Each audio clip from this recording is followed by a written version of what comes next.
ലോക്സഭാ പ്രതിപക്ഷ നേതാവ് രാഹുൽ ഗാന്ധിക്കെതിരെ വധഭീഷണി മുഴക്കിയ RSS നേതാവിനെ അറസ്റ്റ് ചെയ്യണമെന്നാവശ്യപ്പെട്ട നെന്മാർ ബ്ലോക്ക് കോൺഗ്രസ് കമ്മിറ്റി നഗരത്തിൽ പ്രകടനം നടത്തി.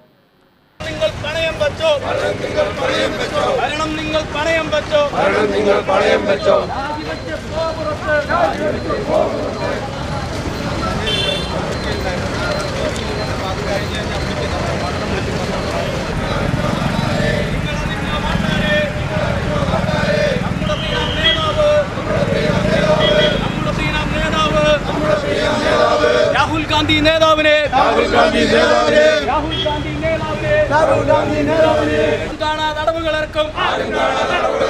ആരും കാണാതെ അടവുകളിറക്കും. RSS കാബാലികരെ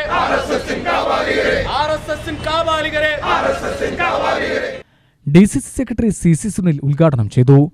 RSSന്റെ വക്താവ് എന്നറിയപ്പെടുന്ന പ്രിന്റു മഹാദേവൻ 5 ദിവസങ്ങൾക്ക് മുമ്പാണ് രാഹുൽ ഗാന്ധിക്ക് വെടിയുണ്ടകൾ ഞങ്ങൾ കരുതി വച്ചിട്ടുണ്ട് എന്നും വെടിയുണ്ടകൾ ഏൽക്കപ്പെടേണ്ടവനും മരിക്കപ്പെടേണ്ടവനുമാണ് രാഹുൽ ഗാന്ധി എന്നുമുള്ള പ്രസ്താവന ഇറക്കിയത്.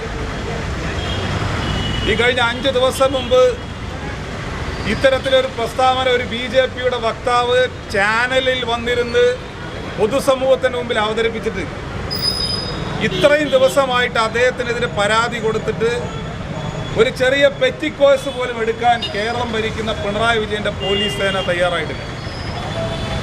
ഇവിടെ നമുക്ക് സമീപകാലത്ത് CPM നേതാക്കൾക്കെതിരെ പ്രതികരിച്ചവർക്കൊക്കെ എടുത്ത കേസുകൾ നമ്മൾ കണ്ടു.